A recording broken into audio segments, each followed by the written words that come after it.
এটাও আমি প্রথমে হচ্ছে গিয়ে ৮ পিস এখানে কাপড় কেটে নিয়েছি। এটা একটা টুকরো কাপড়ের জন্য। তো টুকরা কাপড়ে আমার লম্বা হয়েছে ৮ পিস, ১৭ ইঞ্চি করে আমি এখানে ১৭ ইঞ্চি কাটিং করে নিয়েছি ৮ পিস এবং ৮ পিস কাটিং করে জয়েন্ট করে নিয়েছি। জয়েন্টটা দেখানি।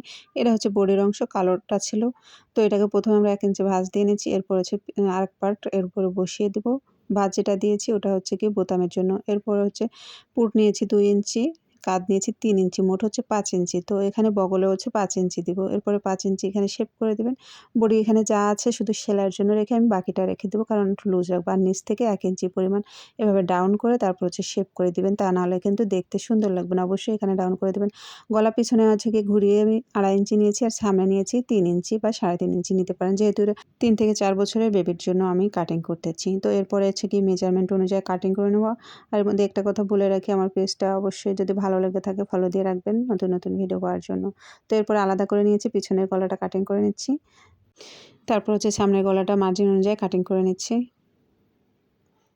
তো আমার গলা কাটিং করা হয়ে গেছে। এরপর হচ্ছে হাতা, পরি হাতা কাটিং করব। তো তার জন্য কি করবেন, এখানে আমি ৩ ইঞ্চি নিচ্ছি। দেখেন ৩ ইঞ্চিতে মার্ক করে দিচ্ছি। তারপরে এখানে হচ্ছে ২০ ইঞ্চি নেবেন। আমার এই কাপড়টা ১৮ ইঞ্চি আছে, তো আমি ১৮ ইঞ্চি নিয়েছি এই সাইডে থেকে। এবার এখান থেকে একদম এই কর্নার পর্যন্ত শেপ দিয়ে দেবেন, একদম হাতার মহড়া পর্যন্ত। তারপর সামনে বাড়তি অংশটা কাটিং করে সাইড থেকে আমি যে কাটিং করে নিলাম, এখানে হচ্ছে গিয়ে আপনার এই একটা পয়েন্ট করে দিবেন। তারপর হচ্ছে গিয়ে এই পাশটা হচ্ছে কুচি হবে আর সামনের সাইডটা কুচি হবে না। এরপর গলার পট্টির জন্য এখানে সমান কাপড় আছে, তো সেটাকে কি করব, আমি ছোট ছোট করে কেটে পাকা করে জয়েন করে নিয়েছি। তারপর হচ্ছে পিছনের পাটে যে বোতামের জন্য গাঁট নিয়েছি সেটা সেলাই করে নেব। ২ সাইডেই সমানভাবে করে ভাঁজ দিয়ে সেলাই করে নেব। এখানে কিন্তু ডবল ভাঁজ দিতে হবে। ডবল ভাঁজ দিয়ে নর্মাল করে সেলাই করে নেবেন। তো সেলাই করা হয়ে যাওয়ার পরে এই দুটোকে এরপর একটার পর একটা বসিয়ে এখানে একটু লক করে দিতে হবে। যেহেতু এখানে বোতাম দেবো, চেন দেবো না বোতামের ক্ষেত্রে। এরপরে হচ্ছে কাঁধটা জয়েন করে নেবেন।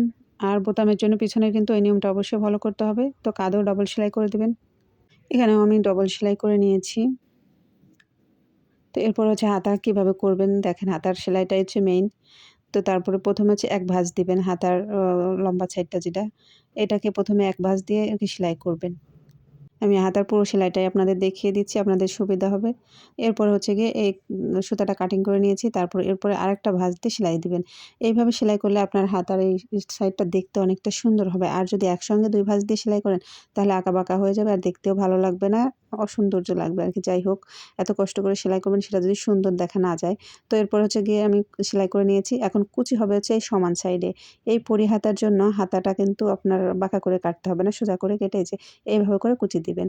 সেলাইটা বাড়িয়ে নিয়ে তারপর হচ্ছে গিয়ে এভাবে এই নিয়মটাই কুচি দিয়ে এই দেখেন কত সুন্দর হাতাটা তৈরি হয়ে গেছে, পরি হাতা আপনার পরিদের জন্য। তো এরপরে হচ্ছে গিয়ে আমি যে গলায় পট্টির কাপড়টা নিয়েছিলাম সেটা জয়েন করে নিচ্ছি। উল্টো পাশে আমি থেকে সেলাই করছি, কারণ এটা আমি সদর পাটে দেবো, যেহেতু ভিন্ন কালার নিয়েছি। আর টুকরা কাপড়ের তৈরি করলে এভাবেই করে করবেন, তাহলে হচ্ছে কি দেখতে সুন্দর লাগবে। তো এভাবে পুরোটা ঘুরিয়ে এসে সেলাই, হ্যাঁ পুরোটা এভাবে সেলাই করে সেলাই হয়ে গেলে ভিতর দিয়ে ছোট ছোট করে কাটিং করে দিবেন। এটা দিলে হচ্ছে কি আপনার এই পট্টিটা যখন ঘুরিয়ে সেলাই করবেন তখন সুন্দরভাবে সেট হবে। তো আমি দেখেন মোহরিটা মুড়িয়ে কীভাবে দিচ্ছি, এইভাবে করে আপনারাও করবেন। কিন্তু যারা নতুন আছেন বা যারা নিজেরা কাজ করেন, বাড়তি যে কাপড় থাকে সেটা ফেলে না দিয়ে আপনার আশেপাশে বাচ্চা বা আপনার পরিবারে যারা ছোট বাচ্চা আছে তাদের জন্য কিন্তু সেলাই করতে পারেন। তো আমি দেখেন উল্টো সদর পাশে এবার কিন্তু পট্টিটা বসাচ্ছি। আর আমার যদি কোথাও ভুল হয়ে যায় তো অবশ্যই আপনারা বলবেন। তো আমি গলার পট্টিটা কিন্তু লাগানো হয়ে গেছে। এরপর হচ্ছে আমরা কুচিটা আমি আগে থেকে রেডি করে রেখেছিলাম। এরপরে কুচিটা লাগিয়ে নিচ্ছি। কুচিটা এত দেখানোর প্রয়োজন নেই। আপনারা কুচিটা দিতে পারবেন কিভাবে কুচি দিতে হয়। তো এখানে একটু মানে ছোট হয়ে গেছে, কুচি বেশি হয়ে গেছে। তো তার জন্য মাঝখান থেকে আমি একটা কুচি খুলে নিয়েছি। তো এরপরে ঠিক আছে, এরপরে আমি সেলাই করে নিচ্ছি। এখানে ডবল সেলাই দিবেন। এখানে ডবল সেলাই দিবেন, চাপ সেলাই দিবেন না। চাপ সেলাই দিলে কিন্তু ভালো লাগবে না। তো সেলাই করা হয়ে গেছে। এবার সাইড সেলাই করবেন। সাইড সেলাই করতে তো আপনারা পারেন। তারপর আমি একটা সাইড দেখিয়ে দিচ্ছি। একটা ফিতাও দিয়েছি। আমি ছোট্ট করে আগে থেকে ফিতাটা সেলাই করে নিয়েছি। ওটা আপনাদের দেখাইনি। তো সাইড সেলাই করা হয়ে গেছে। ২ পাশে সেমভাবে সেলাই করে নেবেন। এরপর নিচের মোহরিটা যে সেলাই করে দিচ্ছি। এভাবে আপনারাও সেলাই করে নেবেন। তো ফাইনালি আমার ড্রেসটা কিন্তু তৈরি হয়ে গেছে। দেখতেও খুব